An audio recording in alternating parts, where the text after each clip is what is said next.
play on Main Street with it. Is that cool? Okay.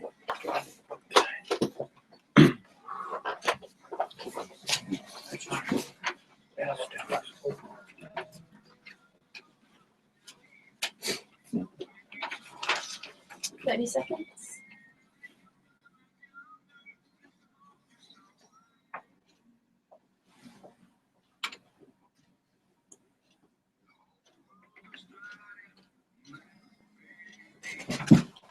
A bit closer.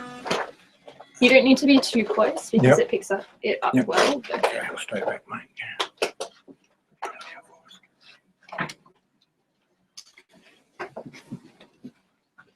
That was Please Don't Fall and The Whole World's Australia by Brett Ralph. Good afternoon. You're listening to 97.5 Sapphire FM with Jake and Layal live. And today we have Brett Ralph in the studio with us to share a little bit about his music career and journey.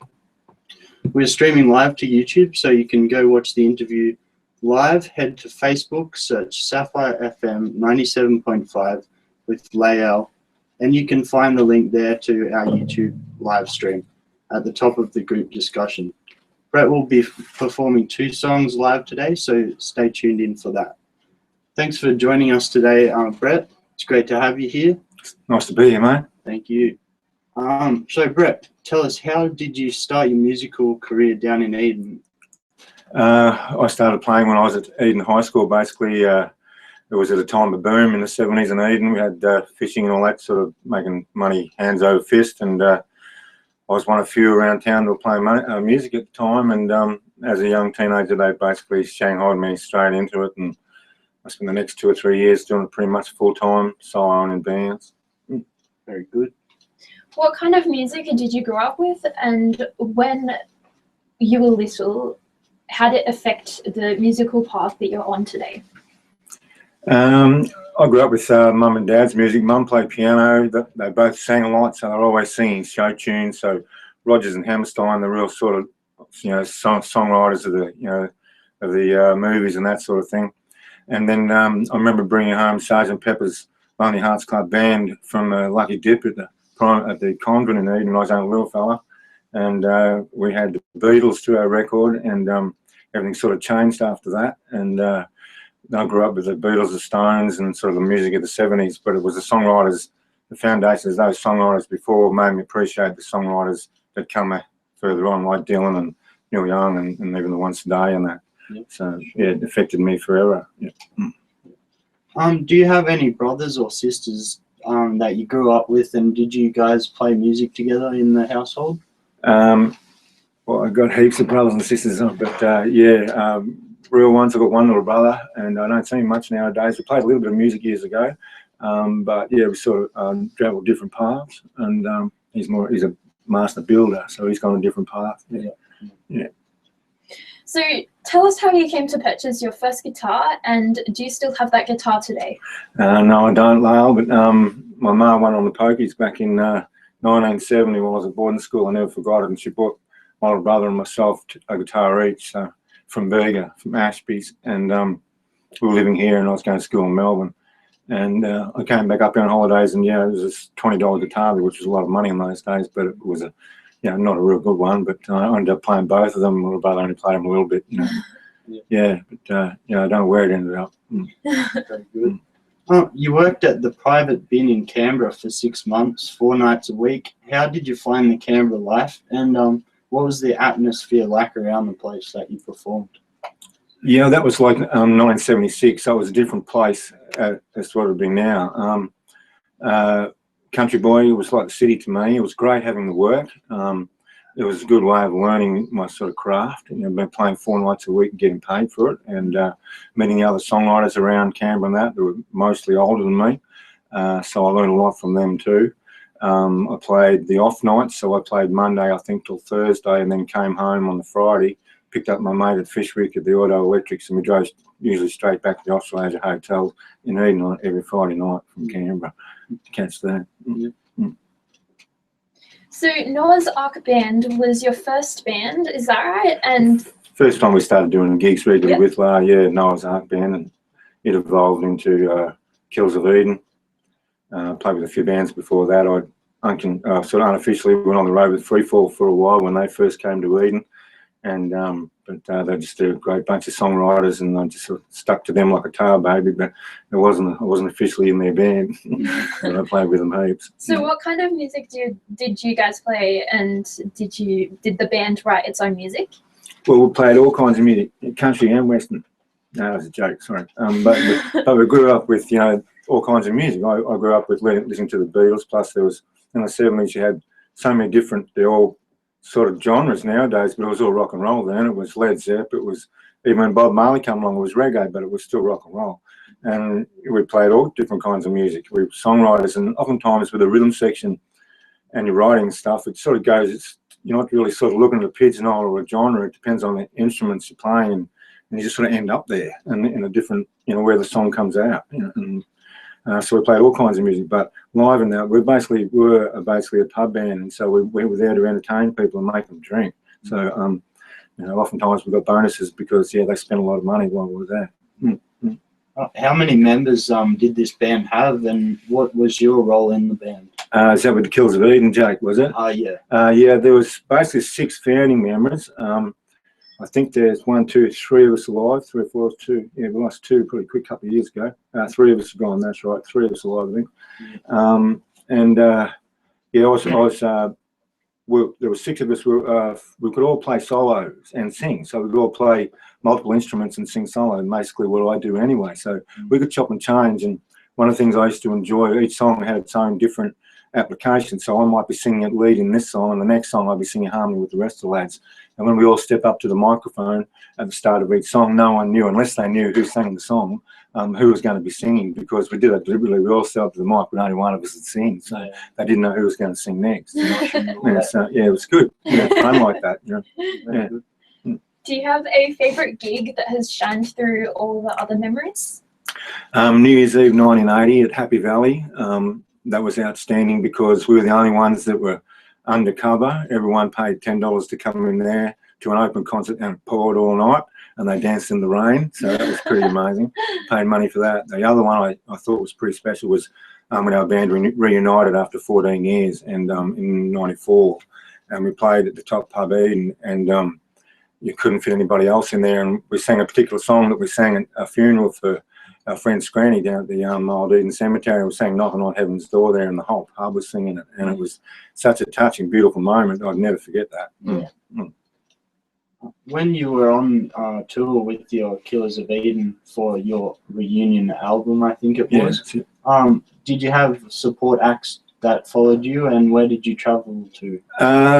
Sometimes we did, Jake, but most times we did our own thing. Plus, we were sort of soloists and duettists and trios within our own band. So, I could get up and play solo in the breaks, or Brent might get up and play a few songs by himself, or he may have a couple of his Malakuta mates come up and have a different bass player and a fiddle player. So, the band was often, we often went up to sometimes 15 to 20 members some nights, and they were all, semi-pro or pro musicians. Yeah. So what was the next step in your musical career? My next step, survive the next couple of years. That'd be great. Be able to put a couple of albums down for posterity. As a songwriter, I wouldn't like to cark it and leave all my songs sort of just basically down on paper. I don't even write chords to them, but I have recorded most of them, but it's rough ass. But yeah, to be given the opportunity to record some of them properly over the next couple of years, that's sort of basically.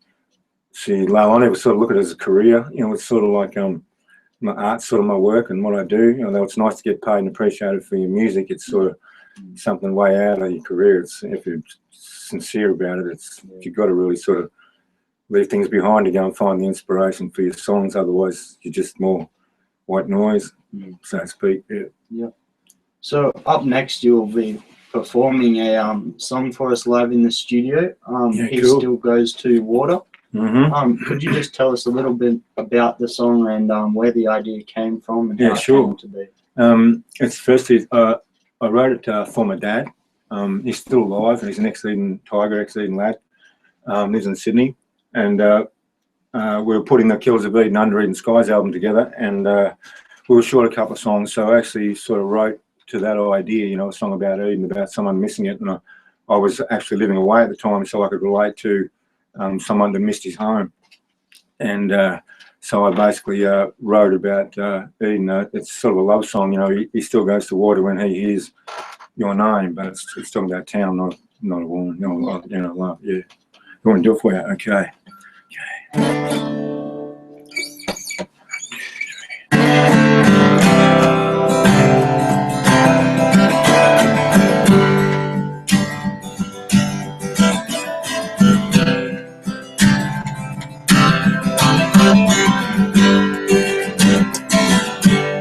Things weren't too good,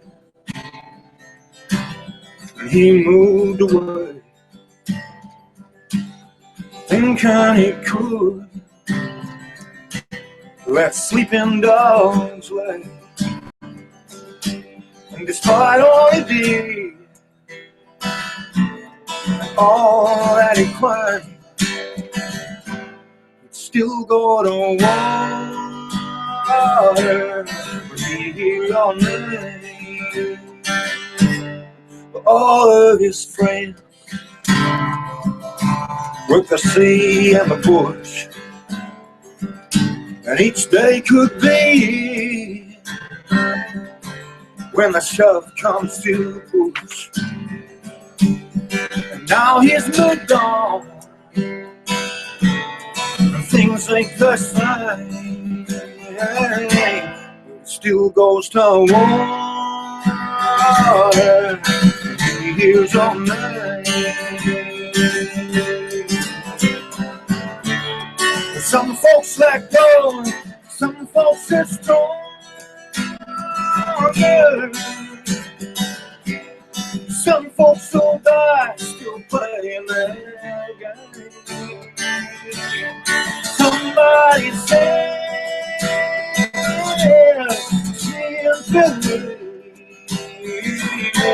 watch him go to water, watch him go to water,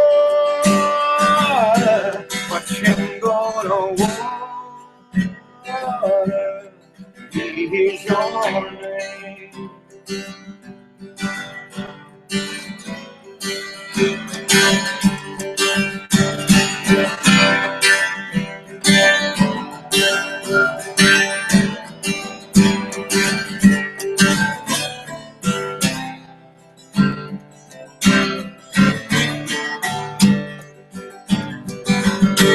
Well, things have improved. Yeah, things used to do, and things still remind him of a young crew. And his one-horse town is like an old flight. It still goes to water, still goes to water, still goes to water when he hears your name.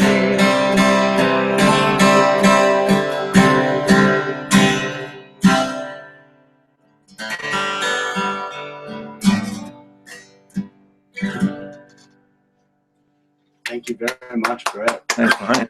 This is 97.5 FM Sapphire Live. If you've just joined us, this is the Jake and Layal show. Today we have Brett Ralph, a local musician who has just performed live today. We are streaming live to YouTube, so you can come and watch us live, the interview live. So head to Facebook, search Sapphire FM 97.5 with Layal, and you can find the link there to the YouTube live stream at the top of the group discussion. The Pamela Beach Garage Band was formed in 2005 and they do gigs around the South Coast. How did you guys come to joining the many musicians there? Yeah, well, troubadours sort of get to know one another when you're in a small area like this, spread out area, soon get to know one another. Yeah, and sometimes it takes time, but yeah, basically, you know, word of mouth. One of my muso friends put me on another muso friend and took me around to Pete's and met the lads around there, a great bunch of guys, you know, and I hope to be doing some more music with them. Probably hopefully finishing what we started. And some of the songs we heard today were basically just you know, decent roughs that we put together, and we'd like to go back and attack them properly sort of, you know, this year. What is it like to be in that community in the shed with those talented and genuine musicians in there? Yeah, it's always great to be around musicians that, you know, are on the same page, on the same wavelength, and are striving to paint the song in its best possible light. And whether it's an outrageous rock song or a beautiful ballad, you know, it's never to be taken for granted.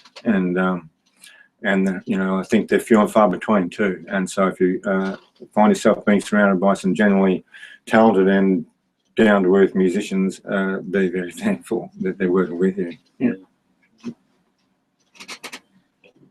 Who have you collaborated and written music in the past, and who would you like to collaborate with in the future?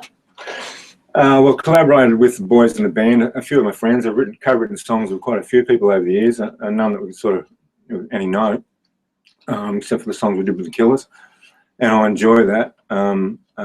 It's a different kind of way, you know, working with other minds, you know, sort of brainstorm with other minds. It's like a chord, you know, when you hit a single note, it's got its own beautiful note. When you hit it with another note that sounds, you know, make a chord, it actually creates its own unique sound. The two notes make one note, and two songwriters or three or four can be like that when they're sort of in the same mode. It's kind of like they can create their own unique, you know, Lennon and McCartney didn't work without Lennon and McCartney, that sort of thing, you know. You know, songwriters, it's, you know, it's kind of like that. They have this magic and this bond, and this, it doesn't work unless both of them working together or more. Yeah. Do you remember writing your first original song, and like, what did you learn from that experience? Well, I was surfing when I was younger, and it was basically about, you know, riding the perfect wave. Not that I could ride surfboards very well, but in those days, but I was keen. But I was always writing limericks and that kind of stuff as a kid, like Fuel the Swear, although I wouldn't repeat any of them nowadays. They were high school ones. Yeah.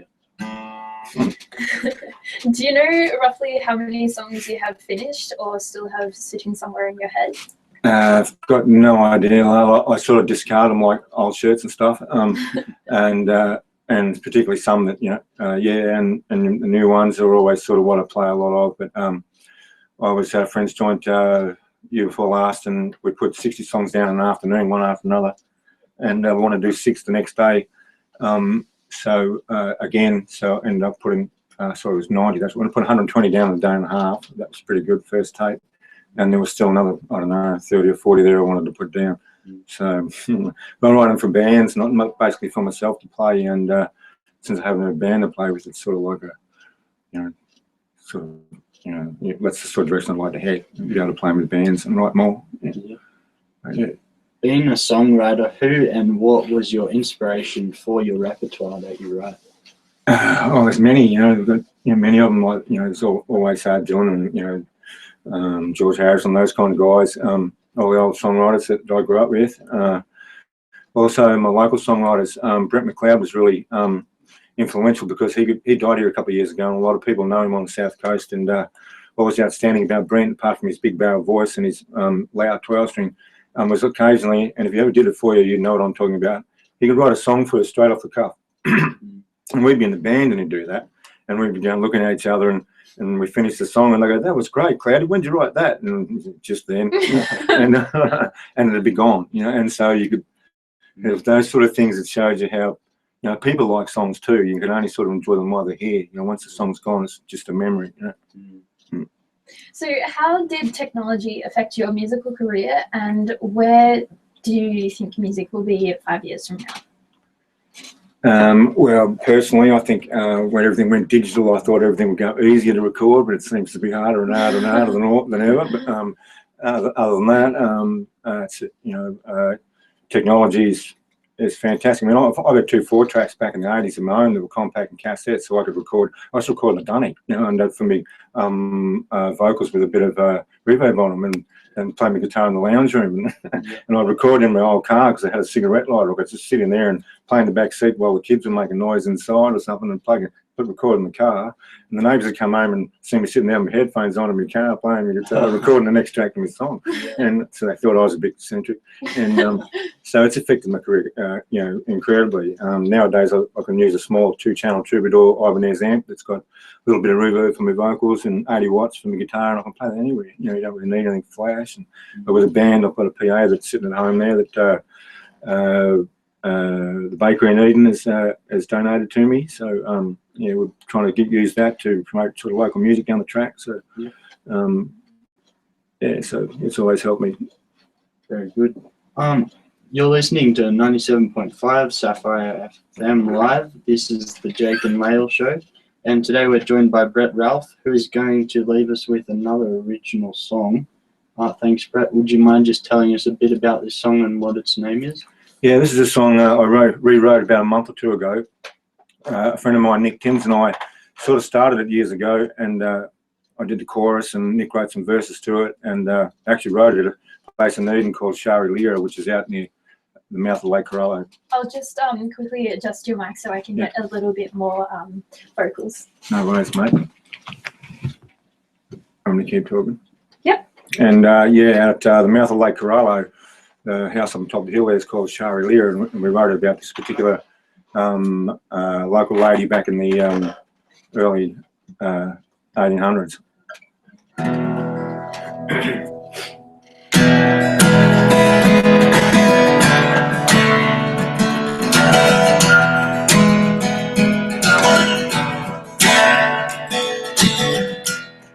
There's a fire down Lake Corallo, lots of people dancing around.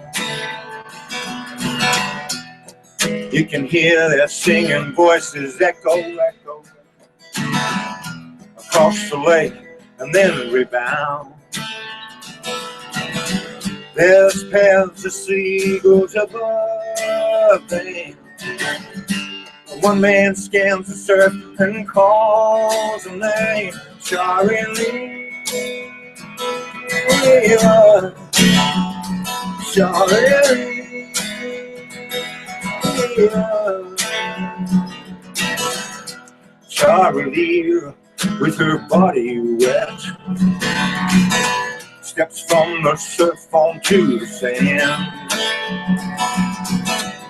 Struts right on up to Budgeon Road, stands beside and takes his hand.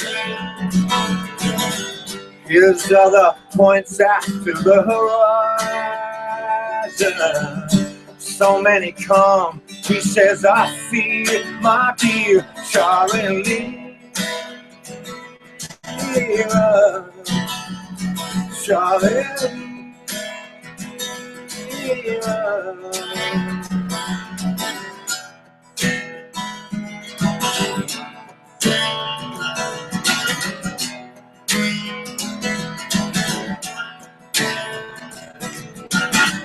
Look at the bush, said Budgeon, how well we've kept it for so long. Look at it hard, dear Shari Lira. I fear that soon it will be gone, and this sacred land will be desecrated, and we won't sing and dance no more down here, Shari Lira, Shari Lira.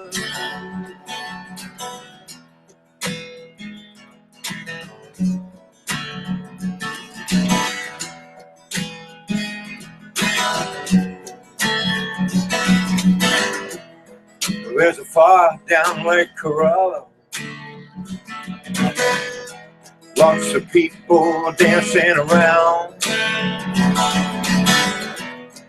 You can hear their singing voices echo, echo, echo, across the lake and then rebound.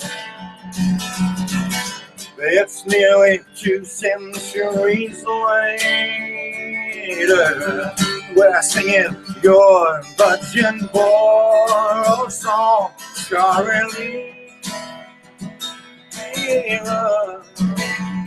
Starring Layal. Starring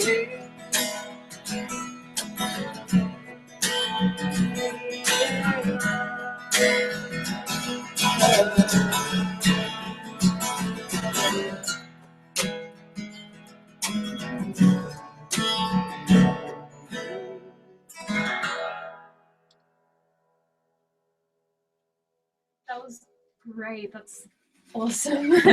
Cheers, mate. So, do you have any upcoming gigs? I'll get my teeth first. See what I mean? No, not at the moment. No, I'll try and get some in the new year. Yeah, and but yeah, I'm just sort of trying to get my songs recorded, and then I'll go and promote them. Yeah. What's your favourite thing that you like about the music industry as compared to other industries out there to work in? Well, I don't really work in the music industry. I work in sort of when I do in the entertainment industry. That's different, and it's just like any other industry, except you're working for yourself and you've got to be ABN and all that kind of stuff nowadays. Run your own business. I'd like to treat my music as a business too, but and a lot of times you have to do that. But I like to get my songs because I'm a songwriter. It's different. I love performing. You know, I love doing more than anything. And I'm at home on stage with a band. That just absolutely love it. And but the songs, I get the songs done first. So it gets like you don't run around, you know, trying to fix up your tie while you still got your jocks on. You know what I mean? You haven't got your trousers on yet. So once we get the songs down, you know, we'll go and probably promote them. Mate, if I'm still alive, you know, that'd be great. What's something you'd like to change about the music industry? Well, I don't have a good knowledge about it, Layal, so I don't know what to change about it. I don't know. I guess it's probably, I can see how a lot of young troops get shanghaied into it early and young and sort of made into superstars really quick without earning their stripes and that can be a real letdown and a real sort of like shake up to them down the track. And, you know, it'd be good to be able to go and earn your respect and that sort of stuff first, you know. And if you, either you want to be just a performer, do that. If you want to write songs, well, you will need to live a life to be able to write songs, you know. And, you know, so... yeah, I think, you know, I don't know much about the industry. I wish, I know there's a big baby boomer market out there that doesn't buy any albums anymore.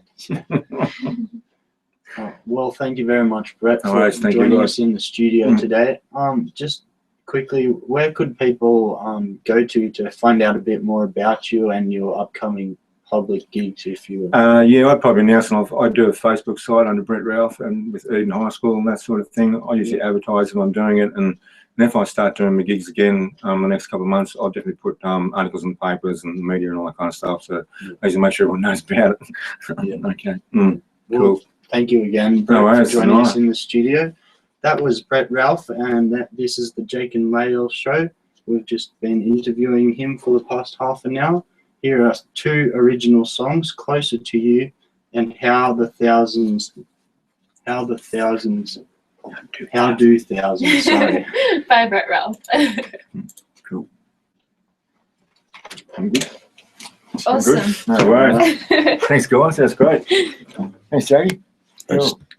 Oh, well, check your email. Thank you. That's awesome, mate. It's good fun, right?